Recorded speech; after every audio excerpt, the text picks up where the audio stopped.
last time. Yes, I'll come up with something more. What am I, your parrot? Who are you, Beretta? The show goes on.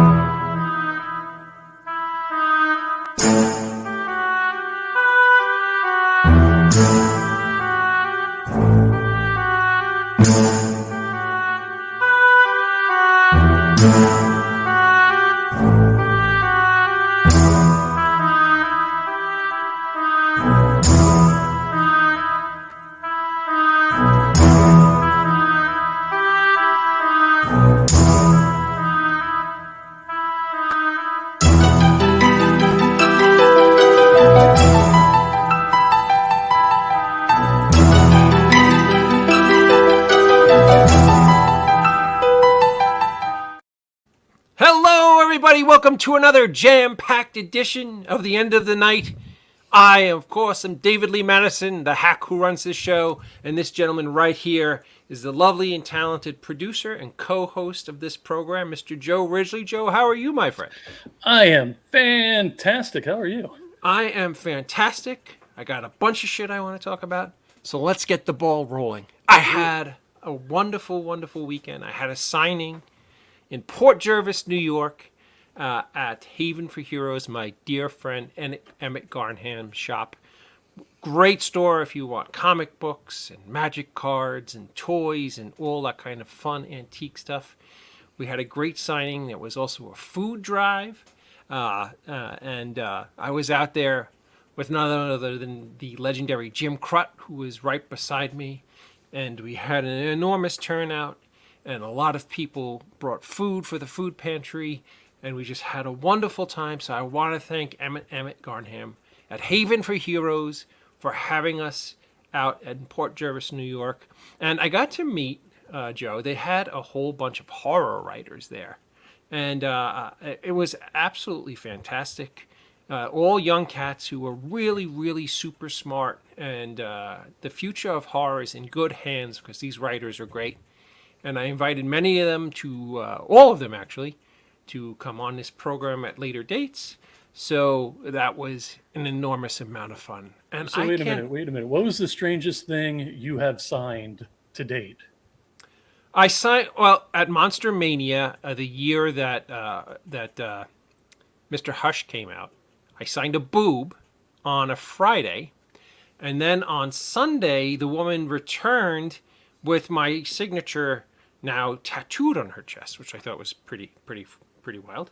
Wow. And I signed a Pez dispenser, a vampire Pez dispenser, which I thought was kind of cool. I think I did that in Altoona, and that was actually really cool. And some people are like sometimes I'm a softie and I weep like a baby when somebody brings up something like a copy of Hero at Large, which I literally have like a 15-second scene in where I'm just a little boy running up to John Ritter asking for an autograph. But people who actually go back and find that kind of stuff is really, really touching to me. I'm going to get to everything I know there's a bunch of shit you want to talk about, and I promise I just want to get these things off my mind. So again, I want to thank Haven for Heroes for a great weekend. I also want to thank Jim Crut. Jim Crut's just he's a friend of the show. He's been on countless times. He's actually a star, one of the stars of our upcoming film Full Moon Fever, which is also cool. And he's just a wonderful, wonderful guy, and he came out to help with that great event. So thanks again. It was great seeing everybody who came out to that. I also wanted to touch on, since our last episode, was our last episode the Immortal Tom Holland? It was. That episode literally left me in goosebumps. It rocked the very horror community with some of the information that dropped on this show. Tom was exquisitely well-spoken and just an unbelievable guest. I was so honored to have him on our show. And again, I want to thank Tom Holland for being on our show, and go out and get his book, the new Fright Night book. I also want to talk about, I don't know if you've seen this, but did you see the new Halloween film? Yes. Okay, I'm going to give you a second because I want to hear your thoughts on it. But I am going to give my review very, very quickly. It's a dreadful, steaming hunk of shit. I was so heartbroken about how bad that film was. You know, it's funny. If it was just a new B horror film, it would have kind of as a standalone B horror film that had absolutely nothing to do with Michael Myers and Laurie Strode. It would have been a fun popcorn movie. In all honesty, it was a little slow, but no, it's a Halloween movie. And for some bizarre reason, David Gordon Green, who's totally destroyed the whole, all three of these last three Halloween movies are like a car wreck. The movie is literally an ABC after school special or a Hallmark movie with a violent 15-minute Halloween ending. And I just don't get what the hell they were thinking. They had so much potential. They could have tied the Halloween 3 in better with the Silver Shamrock. How awesome would it have been if Laurie and Michael were fighting in the last 10 minutes of that movie, and as he's about to brutally kill Laurie Strode, you hear the happy, happy Halloween music in the background, and all of a sudden Michael's head explodes. I mean, that would have been better than the crap that they had on there. And I also want to say, the whole thing with Danielle Harris and Scout Taylor. Yes, that picture that you posted. Yes, I believe them wholeheartedly because sadly I have met both Jamie Lee Curtis and John Carpenter, and they are two of the most unpleasant people. At least they were to me. I mean, there are probably people out there who love them. But I never found them to be extraordinarily pleasant. And the fact that Jamie Lee Curtis says that she never saw Halloween 4 or 5 to Danielle Harris or to the young lady who played Laurie Strode in the Rob Zombie movie. I totally get it. I wouldn't want to say. I wish I could go back and say I didn't see the Rob Zombie movies. Tim Milliken, who has a show on the network, he works at a movie theater. He manages a movie theater. And I'll let you take that one. 88% drop. People laughed at me when it said, no, you're Tim. I totally get it. I have no idea what the hell. It seems like nobody knows what to do with the Halloween franchise. And the truth of the matter is, I think the death of Donald Pleasance was really the death of the Halloween franchise. Because even in the shittiest of Halloween movies, like Halloween 5 and 6, which were just shit shows, they were watchable because they had the great Donald Pleasance. And just Donald Pleasance and Dr. Loomis running around with his trench coat, screaming that he shot Michael Myers 6 times. I could watch that for 90 minutes, and it's better than the turds that the Blumhouse. I mean, come on. I have no idea why anybody in their right mind who's like a legitimate horror film, anybody who wants to be legitimately connected to horror would do anything with Blumhouse. It's just... Okay, so would you prefer to watch the last 3 over again or Rob Zombies? I would rather have Root Canal than doing either one of those. And I'm not a really big fan of Root Canal. Evening Terry. I guess I would watch Rob Zombie's first one. I agree. Because I kind of like that they used the Monster Mash in it. Yeah, I thought that was cool. But Malcolm McDowell's another guy who I've met on several occasions who's not extraordinarily pleasant. So, I don't know. I'm more of a Brad Loree Halloween Resurrection guy. Maybe because he starred in my movie, Mr. Hush, but what the hell? I find he's a charming and wonderful guy. But that was my rant about Halloween.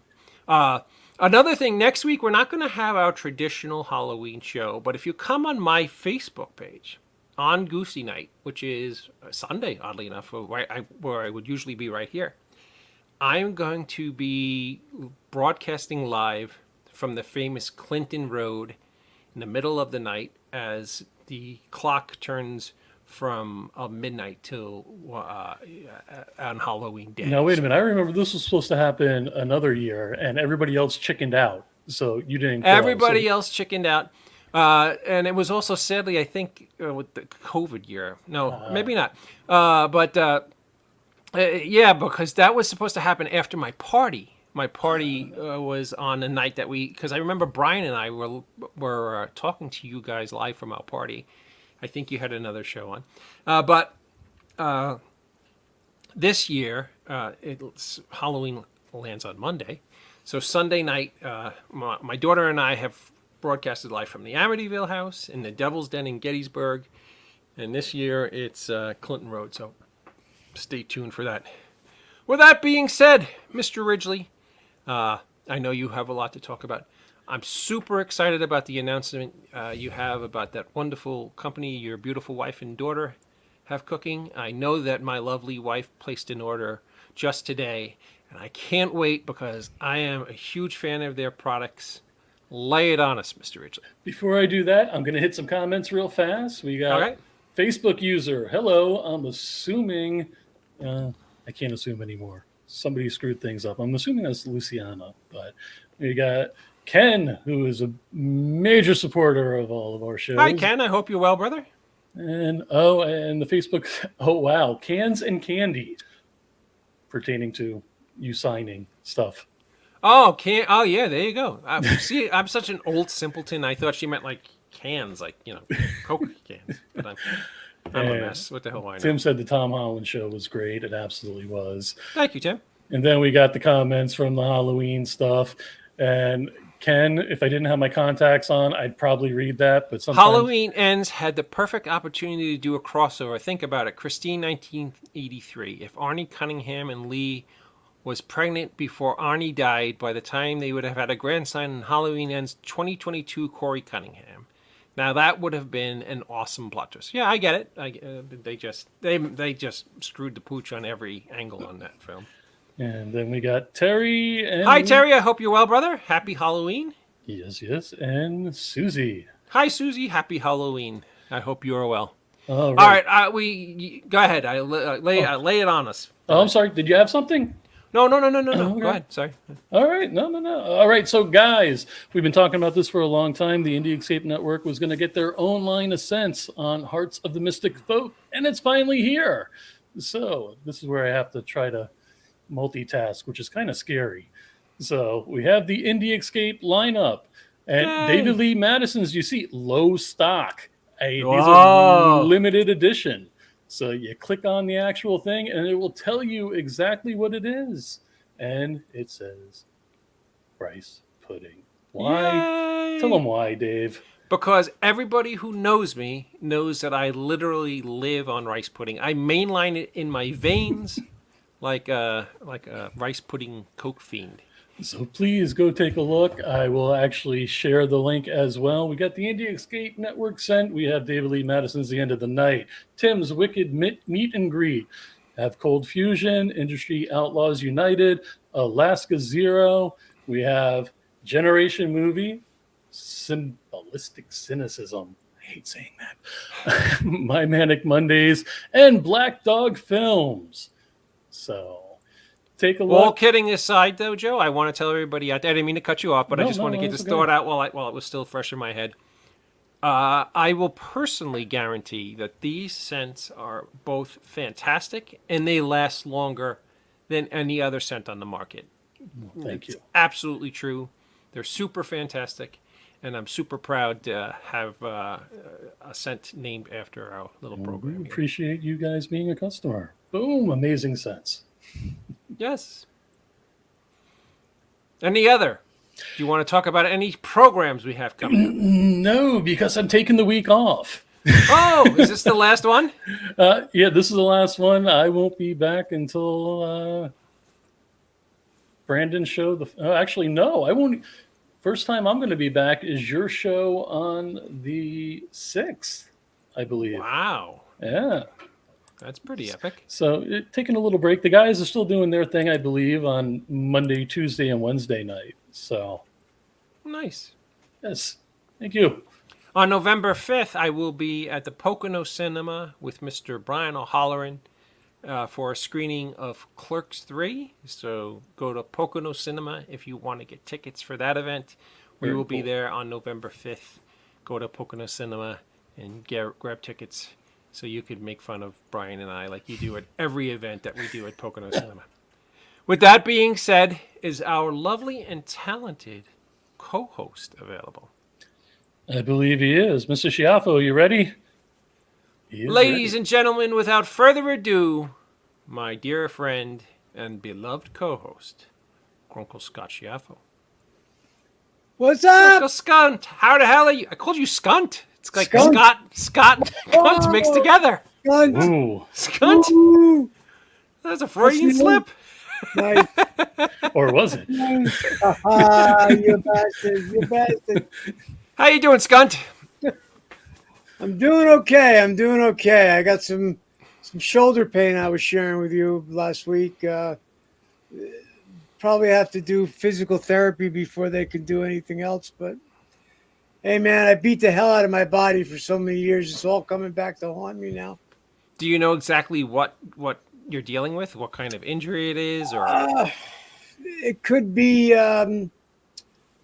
like burnt out cartilage. Mm-hmm. Then now you're getting bone on bone. Oh, not the rotary cuff. And you see, I have my ICD on this side, and that's a little scary. You know, that's where they put the unit that shocks me when I go into a bad heart rhythm. So that shoulder has that. So that's makes it a lot more complicated. You mean that machine that one time that you guys didn't know what the beeping was, and then you finally figured it out? Yep. No, I'm like Iron Man. Getting older is a blessing, and it sucks at the same time. That's true. No. I mean, I can't complain. I'm very happy. It's just mitigating the pain is what it is. Hey, Scott, did you see the new Halloween? I did not. No. Okay. I did not. Are you going to? I don't follow that series per se. I mean, I'm on board for all the old originals, but I can't honestly say. I think I couldn't even tell you the ones that followed. I think I saw Rob Zombie's. What'd you think of those? I think they were trying to do a lot of not backstory, but somehow it just didn't have the intensity, or I'm not sure. But You see, I actually really enjoyed the first one. I really did. I thought it was a great new take on it. But that second one with white unicorns and stuff. You know what the biggest problem with the first one is, Joe? And I understand why you like it. Is that what makes Michael Myers horrifying and what makes him fearful is that he's unexplainable. And that there's no rhyme or reason for anything he does. And Rob Zombie, to his detriment, tried to explain Michael Myers as a product of a bad family and a bad social background. And that's kind of what ruined that movie for a lot of people. But it's a fun movie. It's a fun, violent movie. It certainly is, and it's certainly better than this last thing we watched. All right, now that I ranted like an asshole for the first 20 minutes, and I have an extraordinarily talented, sweet, and beautiful, kind young lady waiting in the green room to join us.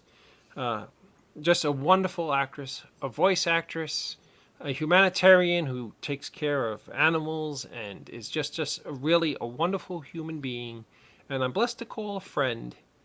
Everybody, let's welcome Miss Diana Devlin. yeah. Not me. That was me. That's you? I was lying through my teeth. No, I am a big humanitarian when it comes to kitties and puppies, for sure. Absolutely. No, I mean, I've seen it now for over a dozen years. Your compassion and your love for animals and how much you go above and beyond to take care of them. I do. It's well true. And you should be very, very proud of all the things you do to take care of them. Thank you. Well, good evening, everybody. How are you? I'm great. I'm so happy to be here. We're happy to have you.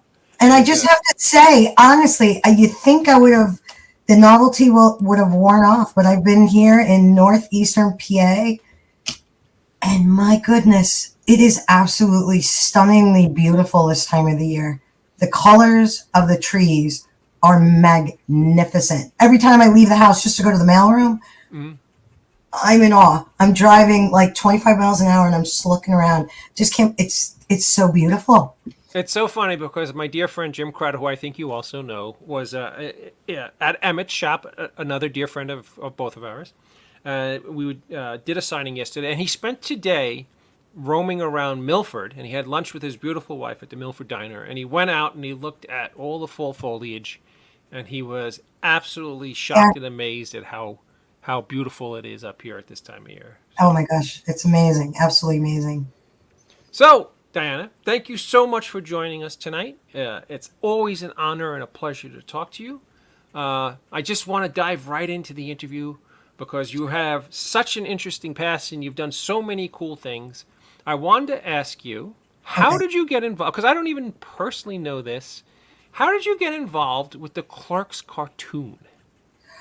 So I got involved with the Clerks cartoon because, let's be honest, I've been dating Brian since November 11th of 1993.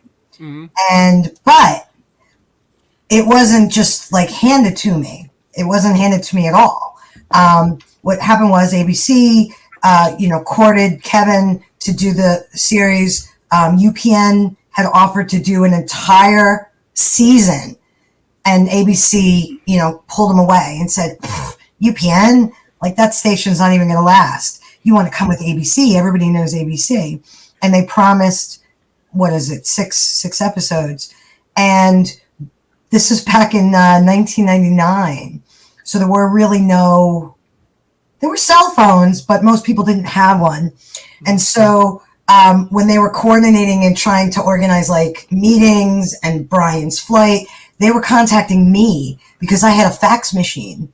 So they were faxing me all of the details and stuff. And I got real chummy with the people who were coordinating it, and they flew me out there. And the first time we flew out there, the first table read was a debacle.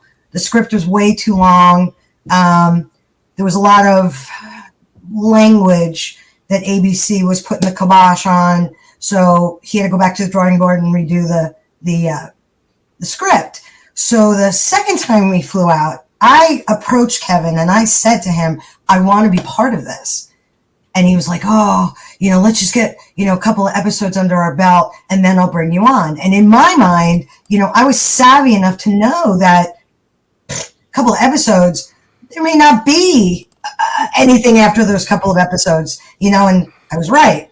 So when I arrived at the table read at the studio, one of the lots, I forget what lot it was on, I made myself, my presence known. And this man comes up to me, and I don't know who he is.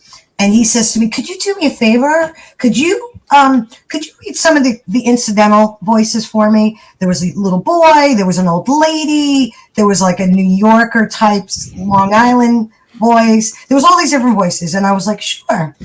So I do it. I did one with a British accent. I did a little boy's voice. I did, a Long Island accent. I did a bunch. Okay.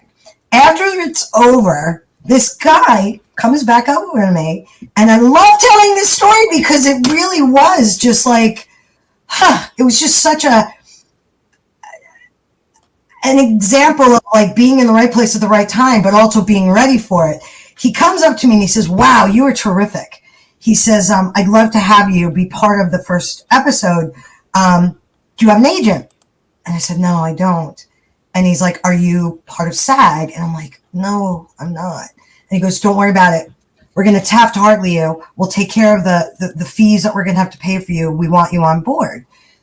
I'm like, oh my gosh, that's so great. So I call my dad, and I have to have him overnight, like my passport, all these, identifications, because I got to fill out all this paperwork. And back then, Scott, you would know this, back then, 1999, there was a monthly booklet that used to come out called the Ross Reports. Right. Remember? And we had just bought the new one before going out to LA for this.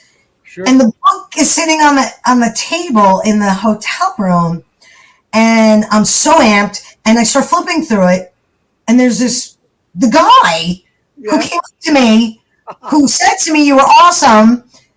I want you to be part of this," is featured in the Ross Report. He's the head of all Disney voiceover casting. I don't remember what his last name was, but his first name is Jamie. And I'm like, oh my God. And thank God I didn't know who he was, because if I knew who he was, I would have been rattled. So it was the head of voiceover, all of Disney voiceover casting was the guy who was absolutely blown away by the talent that I, showed in that table read. So, initially, if I wasn't dating Brian, it would have never happened, but I kind of, muscled my way in, and I did 5 of the 6 episodes. And, you guys all know the story. ABC bought it to bury it, and they only aired 2, I think, episodes. Was it only 2? Oh my God! I thought it was a few more than 2. Didn't they air the first one after the Super Bowl, though? On Super Bowl. On Super Bowl, yeah. That was the first. And the thing that was so cute, we don't have like the social media we have now, but there were chat rooms in like AOL and stuff. And what was so cute was the one episode, there's this one episode where it's like the flashback episode, because they showed them out of order, and you see Randall and Dante as children. And I think it was Randall, Dante's cousin, who introduced Dante to Randall. I think it was like in that episode, you learn that he meets Randall because of Dante's cousin, and I played the voice of the little boy. Mm-hmm. And everybody was like, oh, and they were all making a big deal about this little boy, cousin of Dante, and blah, blah, blah, blah, blah, because, there's this whole backstory and everything. And it was really fun. It was the most fun. Honestly, it was probably one of the most fun type of acting gigs I've ever had, because it's just, you're just free to do whatever you want.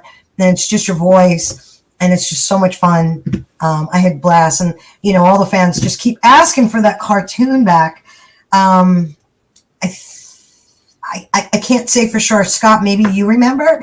Does Kevin not have the rights to it? There's issues with Disney. Yeah. But he's talking about being able to do it with new animation. Like he doesn't; those characters, they couldn't bring that art back. Right. But they could do new art. Yeah, and then which would probably be a blessing in disguise, because, as everybody knows, the art was not one of the key. I like it. No, I still like it. I like that blocky. I don't know. I still love it. That artwork. I really do. And then I got to play another voice in the 20th anniversary, the Lost episode of the funeral. Mm-hmm. Right? They had me play Julie Dwyer's mother. Can you still do the voice of the little boy that you were talking about? So the voice I did was kind of fashioned after Babe. Oh, okay. The pig. Oh, yeah. Because I've got a raspy voice. So like in the movie, in Babe, oh my God, that movie was so awesome. Brian and I went to see it. We were the only people in the movie theater without a child with us. Oh my God, I love that movie so much. And so,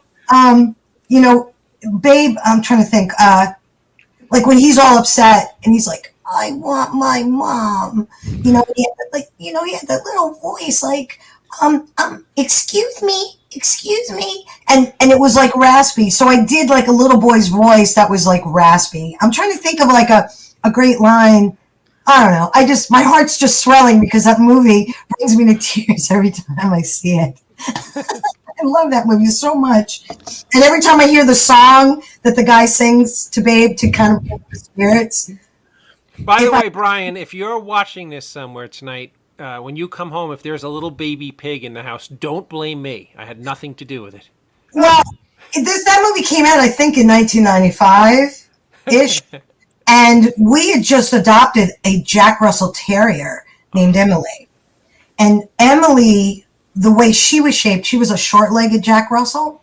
Mm-hmm. And the way her body is shaped, with the little short legs. She actually looked like a pig. A little behind of like a piglet and stuff like that. So that was another reason why the movie was just like, oh, because I saw my dog. Oh, because all these ears, Jack Russells are born with their ears down as puppies, and then they grow up, and then they grow long, and then the tips fall over. And her ears never fell over. They never got long enough, so they were up. So she looked like Babe. She totally looked like Babe. I'm sorry to go off on a tangent.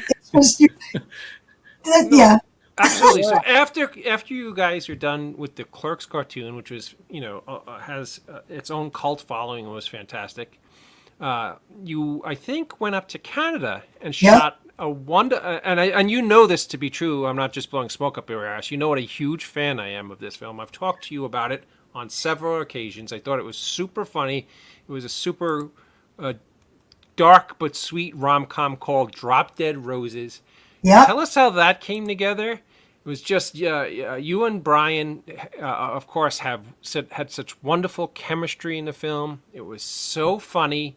Your performance was stellar. Tell us a little bit about how that movie came together, because it was really just a really cool flick. So I think that movie took almost 2 years before it was finally made. The young woman who's the writer-director, Jessica Hudson, was a huge Clerks fan. And she lived in Toronto.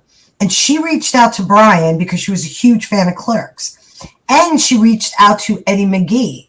Eddie McGee was the very first winner of Big Brother. Mm-hmm. And she was a big fan of Big Brother. And was communicating with them. And we went out to Toronto to meet her. And she didn't really have she had a producer, but it was this young guy who had very distinct ideas of what he wanted the movie to be like. And it kind of went against what she wanted. And when she met me, she just was like infatuated with me, and she wanted me to play the lead. And this guy was like, no way. She's not right for the part. And what ended up happening was he left the project, and she got a man by the name of Dan Dior, who also was from Toronto, and he had produced other films. He was brought on. So she reached out to these two guys because she saw them as the two buddies in the film. And we went up to Toronto several times and like kind of worked the script with her. We did fundraisers because she didn't have the funding. And we were just coming up with ideas on how to raise money to do the film. And one of the ideas was to make this, again, this is back in like 2000. She came up with this idea that she saw somewhere else. And I don't know if it was in the United States or if it was in Canada. She did a naked calendar where the actors that were going to be in the movie, we did, each month from January to December, a feature photo with like two other little photos where we're naked, but items are strategically placed. See stuff. Like, for instance, April, Eddie and I were the April for Easter. And I was wearing a thong with a big poof bunny tail and the bunny ears. And he was wearing bunny ears. And I don't know what I was holding in front of me so that you couldn't see that I was completely naked, but it's super cute. And his bunny ear was like bent down. So there's like a picture of me like ready to bite his ear. And you could see my little bunny tail and, my butt and stuff like that. And I did Halloween, I did October, and they had this big like garbage bag pumpkin filled. I had the witch's hat on, and I'm straddling the pumpkin. And then I think there was another month I did where I guess it was for St. Patrick's Day. I don't know. I was like holding two big steins of beer in front of my chest. It was cute. Anyway, she did that to raise money. She was selling the calendars. There was a musical concert one time because her husband at the time was a musician and his brother was a musician. So it finally got underway June of 2001. And Joe, this is the really cool, interesting part of this movie. 2001. So that's 21 years ago, which is like 100 years ago, and yet a blink of an eye. It was the very first full-length feature film shot entirely on high definition in Canada. Wow. Yep. I guess the lab studio or whatever wanted to promote, high def. It wasn't a thing yet. Mm-hmm. It wasn't, people weren't really using it yet. And I guess they got it for free. And I think they made, I could be wrong. Maybe it was just a nominal amount of money they had to pay for it. And it was the first full-length feature film that was shot entirely on HD. And it was so much fun. We were there for a month. We were there actually, like we missed 4th of July back home. We were celebrating it, in Canada. And I fell in love with the city. I wanted to move there. It's just like a clean version of New York City. I mean, really, it was such a great time. But we went up there many, many times prior to actually filming. And it would literally be like the thing with the photos, the naked calendar. That was a last minute idea. And Brian and myself and Eddie McGee literally jumped in a car and drove in the middle of the night straight to Toronto. The next day we photographed all the photos, mm-hmm. and then jumped back in the car and drove back home. I have a wonderful idea for you and Brian. Use all those naked calendar pictures as your Christmas card this year. Yeah, I mean, so they're cute, but some of them are a little creepy because it's just like dudes that are in the photo. So it was just weird. It was weird. It was weird, but it was cute. It was clever. Oh, and the other thing that they were doing was they were getting a lot of publicity. Before we made the movie, we were actually on a couple of television shows, like talk shows in Canada. Mm-hmm. It was a lot of fun. And what were they all about? I mean, I'm sorry. Oh yeah, I know. It was super good. It's a really adorable concept. It was filmed really well, and you talk about a good chemistry between Brian and I. Mm. Nobody on set, except for Jessica, of course, knew that Brian and I were boyfriend and girlfriend. So they were really impressed with our chemistry and stuff. But that says a lot because we'd already been dating a couple of years. So to portray a blossoming relationship with two people who'd been dating all that time, obviously you really need to rise to the challenge with acting skills. And it was a lot of fun. No, it's absolutely a fantastic film. I'm sorry, Joe. We got to hit a couple of these comments. We got Haven for Heroes here, which we were just discussing earlier. And how cool is this? Dave, read this one, please. 3:30 a.m. in Scotland. I was trying to sleep, but can't not watch a bit of Scott and Diana live potting. Darn you, time difference. Oh, Peter! Is potting a Scottish word? It must be. And Ken is saying that, you can come to Canada anytime you want, Brian. We're going to ban entry. I think it was Scott who was actually banned from entry. Oh, yeah. Didn't he just clear that up? That's all cleared up, though. All cleared up. Hey, Gary! Hey! Hi, sweetheart. How are you? I wanted to ask you, Diana, a little bit about, I know you were involved in Brian's film, Vulgar.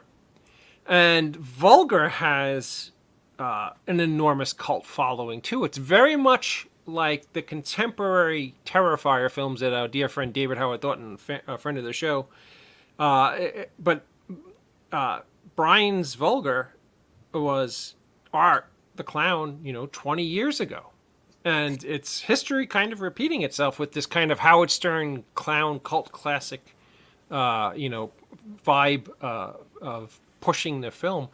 What was it like working on that film, Vulgar? And did you see it when you were working on it becoming kind of the horror cult classic it is? Okay, so that was back in 96, beginning in 97. Brian Johnson, I didn't know him very well yet. And Brian Johnson gives Brian the script to read. And I read it, and when it started getting to the scene where, he's he's being brutalized by the father and the two sons, I nearly threw up. I had to put the script down. And it took me a while to get past that, just reading it. And I remember after I finished reading the script, I'm like, what the fuck is wrong with this guy, Brian Johnson? Like, seriously, what a fucking twisted mind. And when I saw him, I happened to run into him like a couple of days later at this Mongolian grill that used to be in Red Bank. And mind you, I don't know him that well. And but now I do. And, he could take anything. You could say anything to him. He's not going to be insulted. But I didn't know that at the time. And when we bumped into him, it was like I had Tourette's. Like the words just like flew out of my mouth. And I'm just like, dude, what the fuck is wrong with you? I'm like, you are goddamn twisted. Now, if you were Steven Spielberg, different story. I'm like, but where did this come from? It's disgusting.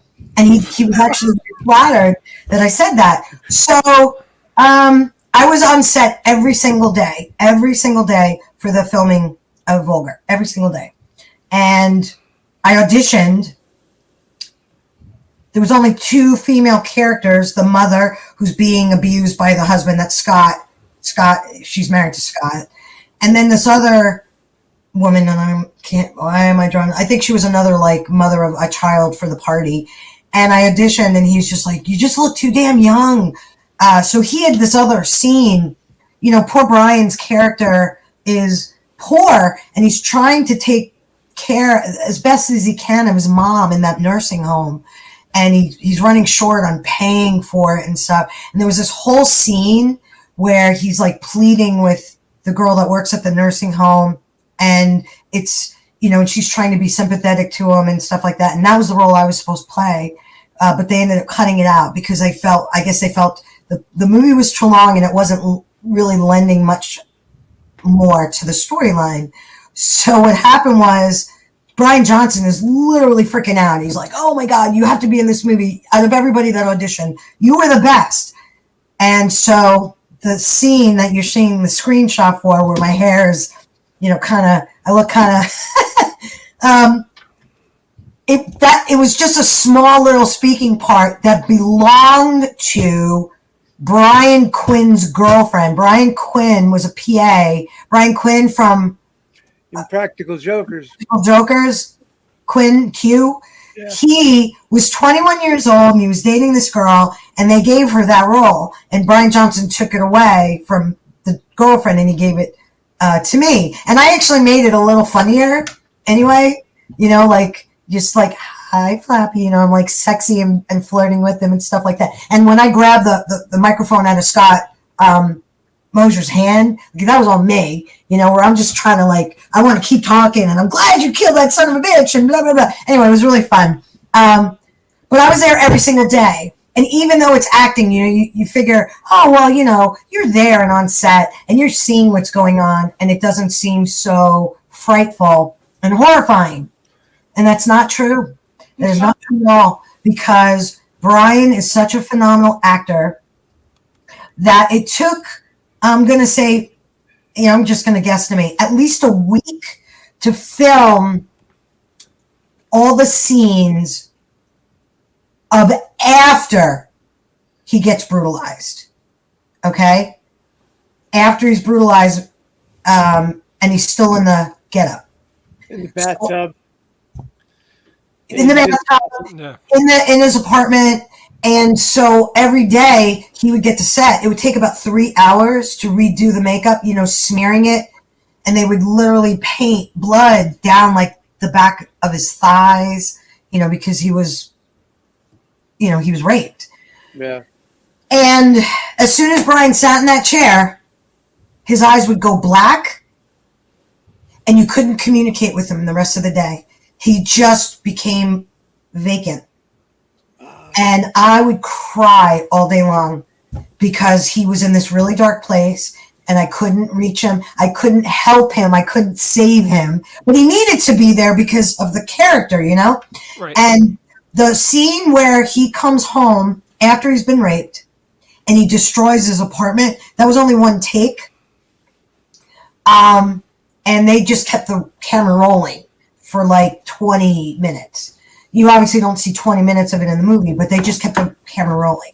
and he's screaming and he's smashing things and he's sobbing. And then when they finally called cut, and I'm behind Brian Johnson behind the camera, and I'm quietly sobbing. I got my face covered and I'm quietly sobbing. And as soon as they called cut, Brian's like, go to him. And I had a blanket and I wrapped Brian in a blanket and I took him off set, and he just sat sobbing for like 30 to 45 minutes because you can't turn that off. Mm-hmm. You're still in character, you know? Well, and yeah, so Brian Johnson, I hated him every single day that we were filming, just about. I would stand there and I'd look at him like, what are you putting my boyfriend through this for?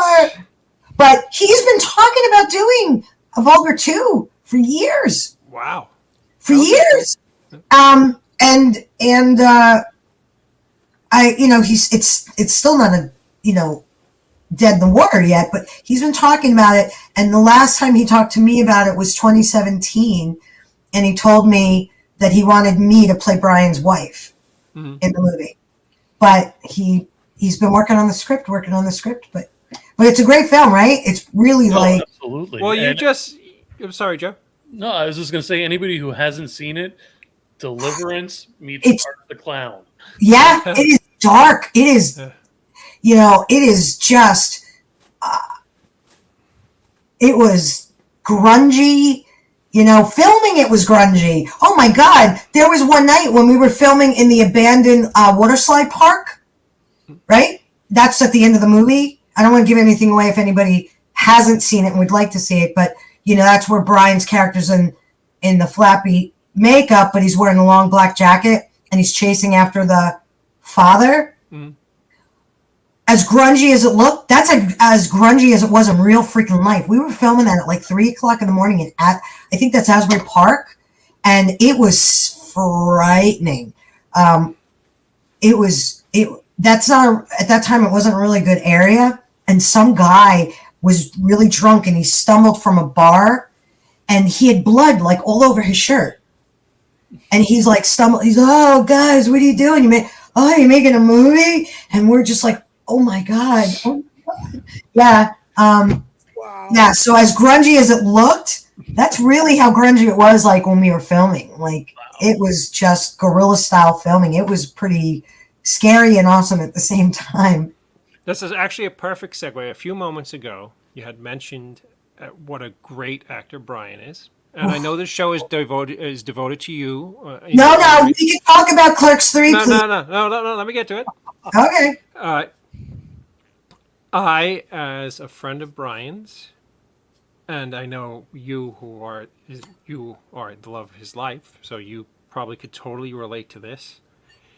I watched Clerks 3 at a screening, and I not only wept because of what happened in the film, I wept with unbelievable amounts of pride because of how wonderful his performance was. I was so proud of him, and it was so unbelievably touching. It's not that I didn't have any doubt that he could do that performance. Please don't take that impression at all. Of course not. There's you can always, I know what a wonderfully brilliant actor he is. But to see, being able to have the ability to turn into a performance like that, and being blessed to be given the opportunity to actually give a performance like that are two totally different things. Sometimes actors go their entire life and they never get to give a performance like that. And I can't even for a moment begin to understand how incredibly proud you must be of him, because as a friend, I was overwhelmed. And Scott, you were awesome in the film too. And please, everything about the film was awesome. But Brian, because he had a bigger part and was carrying the film, and I'm saying this in all honesty, if Brian isn't recognized by somebody, the Golden Globes or the Academy for that performance, it's a gross misjustice, because he was fucking brilliant. And I'm super proud of Brian. And I just wanted to say that to you because I haven't really seen you much since the movie came out. And I also wanted to say You were great in the film. You were absolutely stunning, and it's a really, really great scene that you were in. Tell us how, I mean, we all know how, you're involved. You're one of the View Askew regulars, so we know how you got the part. But tell us how it was doing that film.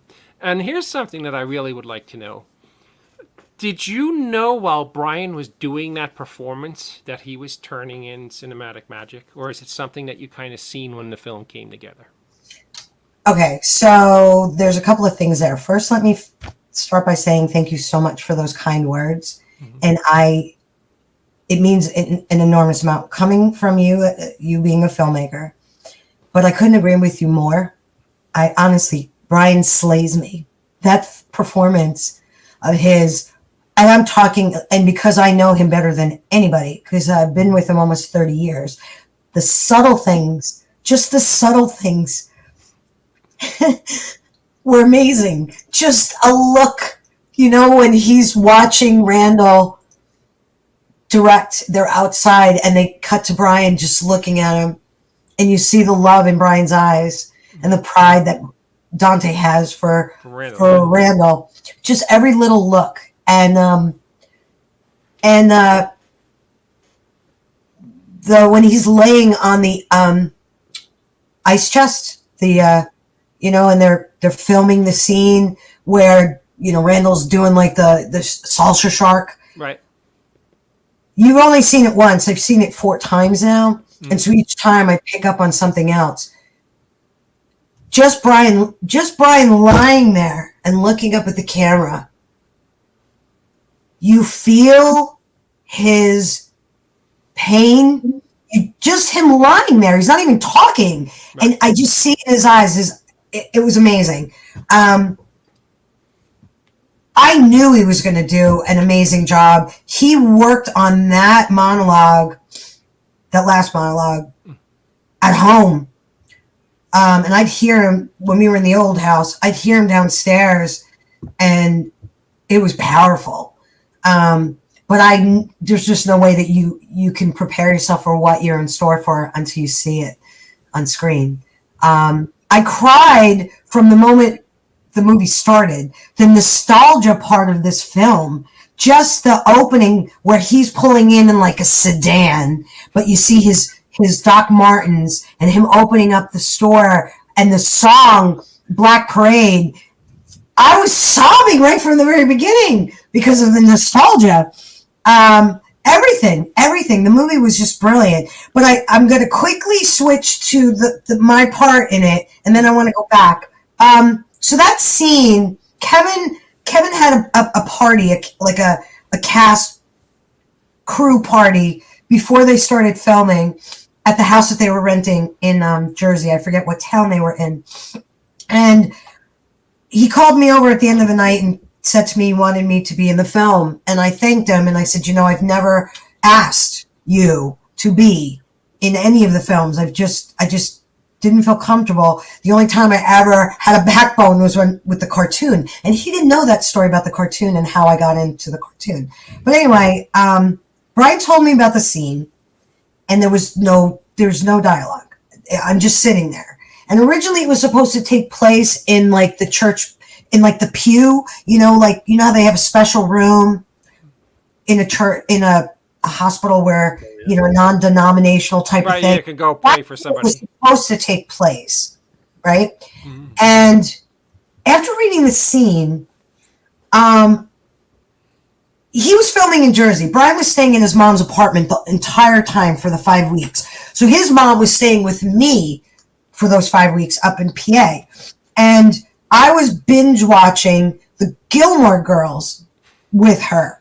And, the Gilmore Girls is a lot of like pop culture references, a lot of, snappy talking and stuff like that. So I was in that mindset. So when I read that scene, I immediately thought of, not because it was said on the Gilmore Girls, because this was never referenced.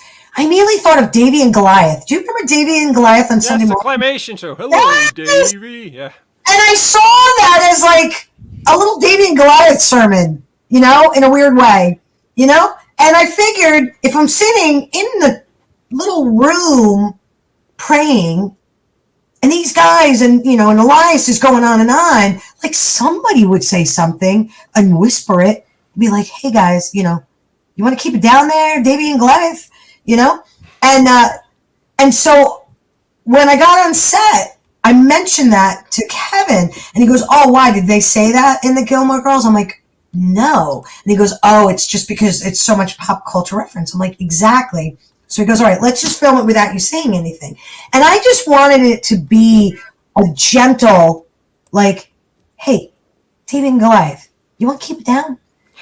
That's it. I wanted it to be like Lorelai from the Gilmore Girls. She would never spit her words out in a mean way, right? So after they film it all, Kevin comes over and he goes, "Okay, I'm going to have you say the line." But he wanted me to say it, "Shut the fuck up, Davy and Goliath." He wanted me to say it and it didn't feel right. It was just so jarring and so rude.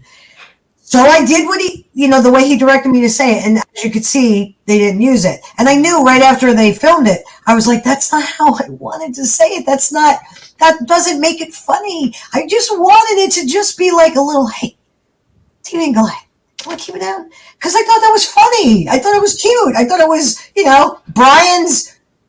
Brian's Davy, or is he Goliath? I don't even know. But, obviously Elias is having this reckoning. He's completely lost his faith. And he's going on and on and on and on about it. And I just thought it was something cute. I'm not saying Kevin was wrong. Kevin was right for not keeping it in the way he filmed it. But that's not how I wanted to say it. I wanted to say it in a, like, "Hey, you want to keep it down there, Davy and Goliath?" Just So anyway, there's that. But the movie was amazing. And I know, at first I thought it was only me that it affected this way because I've known Brian almost 30 years. And it was almost like someone put our life in a movie, especially when they were showing later in the movie when they're showing, the scenes, the actual real scenes from Clerks 1. And you're seeing how young they all are and stuff. And I'm remembering when I had first met Brian and I was just gutted. It just rocked me. It just rocked me to the core. Life is so short. Look at all this time that has passed. I'm running out of time. But you know what?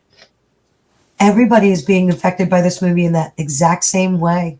Everybody. And the other thing I didn't even think about was how hard this must have been for Kevin's wife and daughter to watch.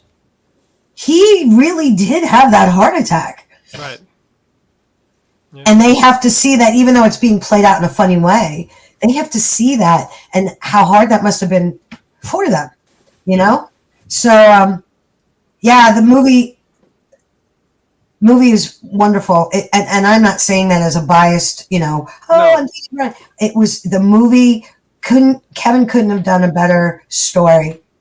Diana, you have to understand, on this show, if the movie sucked, we would love to sit here and bust Brian's chops for an hour. I know. You just don't let it go. Yeah. You just on and on. I want it on and on. I will. What was it? Endgame? Was it? Yes. God, it was. I got Brian so upset he stood on my furniture. Oh my God! He pulled a Tom Cruise. You just kept pulling it into things week after week after week. It was just what a hack! What a shit! I'm like, shut up! It's over. The movie's been out 3 months now, and you just kept bringing it on. So now I know that. I know.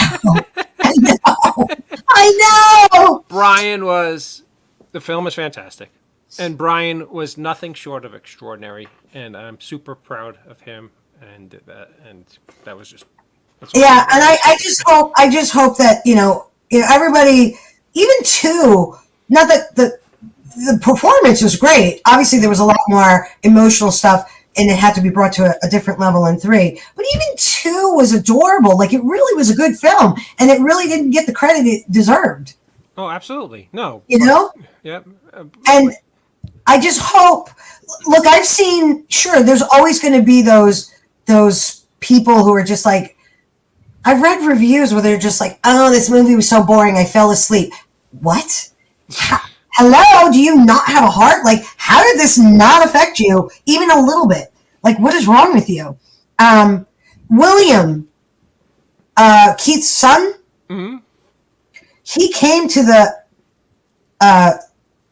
one of the premieres, Strasbourg, the Tuesday that yeah. that you couldn't make, and he was sitting next to me, and that was the fourth time I had seen the movie. And when it got to, that last part of the film, right? I put my head down, and I just started quietly sobbing. And William, he just started crying. He was crying. Yeah, and we're talking, ladies and gentlemen, we're talking about a 19-year-old kid, a 19-year-old male kid. So it's just an extraordinarily touching. He's so easygoing, he's so easygoing. Nothing really gets him like angry or upset. He's just super chill. Yeah. It was, yeah. So, by the way, right now, Brian is in Tampa. He flew to Atlanta for the tour, the convenience tour in Atlanta. Then he flew to Fort Lauderdale. That was last night. And then tonight is Tampa. And it's been a great turnout. I'm just so proud of all of them. And it was I can't wait to see it again. Like, I've seen it 4 times and I want to see it again. That's how much I just love it. Are you coming out to the November 5th Pocono Cinema show? So, yeah, I didn't know about it. And, don't blame Brian. There's just so much going on that, he's just forgetting to tell me about everything. But absolutely. And we are going to be, would you believe there's a convention in San Francisco the weekend of Thanksgiving? Oh, wow. So we are making it a trip. We're flying out. I'm going with them, and we're flying out on that Tuesday. And the convention is Friday, Saturday, Sunday. So that Thursday, it's in San Francisco. Trevor Furman, who plays Elias, he lives in San Francisco. So him and his girlfriend are going to make Thanksgiving for me and Brian and Jeff and his wife, Barbara. And I think. So are you telling me that Brian and I are not going to be out on Black Friday at 2:00 in the morning running people? No, like we always are? I guess I really shouldn't do it here, but Evelyn O'Halloran, his mother, is going to be house sitting for us. Okay. So if you are doing Thanksgiving, I would love to have her at our table. We'll welcome her with open arms. She's family, you know that. And having 2 empty spots at Thanksgiving table this year for you two breaks our hearts, but we know everything that's going on. Yeah. With that being said, Diana, thank you so much for joining us tonight. You see how fast that 50 minutes went? It went really, really, really fast. I hope it was interesting to everybody listening. I hope I didn't bore you all. No, it was a wonderful, wonderful show. You're a wonderful guest, and I'm honored to have you on. Diana, can you tell everybody who's watching tonight where they can find you on social media and be able to follow what you're up to? So I'm on Instagram and Twitter, just at Diana Devlin. And on Facebook, I mean, if you search for Diana Devlin, there's going to be a couple, but my profile pic is the premiere photo of Brian and I. But if you, let me see what it is, DianaDevlin.3. And then, I really don't want to speak out of place, but I have pondering for a couple of months. I may start a YouTube channel and impart my wisdom and knowledge of skincare. I've been wanting to do it for a long, long time. So I think awesome. I think I may, start with skincare and then maybe bring in fragrances because, I love fragrances and maybe expand it a little bit more. But it's just, people have been telling me for years. They're like, you need to be on YouTube. You need to, there's nobody like you out there. So I might be, but it's not, I don't even have a name yet. I don't even have a name yet for the channel, but it's just at Diana Devlin. I got to give it to you right now. The Double D Show. That sounds like breasts. That sounds like a bra size. I know I'd watch it. that, that sounds like a bra size. I'm not sure if I want it to be kitschy or like I was thinking just simply sincerely, comma, Diana, because I'm sincere. I'm very, like I'm not going to be like, oh, you should buy this product. It's just like blah, blah, blah. I'm going to be real genuine. So I thought sincerely Diana, but that almost, I don't know. Maybe you guys could come up with names. I like that. That's a nice one. That's a good one. Scott, Right? is there anything you want to add before we let our lovely and beautiful, talented guest sign off for the evening? Oh, me? Yeah.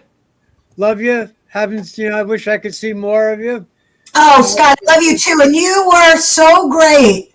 You were so great in Clerks 3. Thank you so much. Just seeing everybody just made my heart just grow 10 times. Like Everybody. the Grinch. It was such a. This is my new It's a Wonderful Life movie.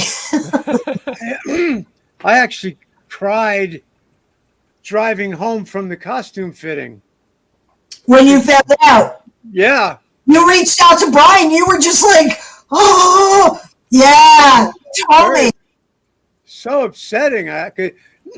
Nobody told me about anything like that. And, Yeah. when the costumer is saying, well, you're going to need a different suit for I guess we Last scene. Yep.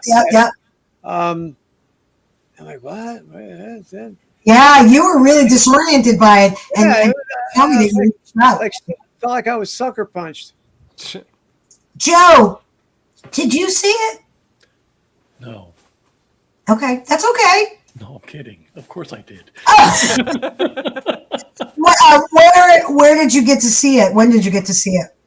I got to see it down here in Florida at the movie theater. Oh, is that where you live? I didn't know that.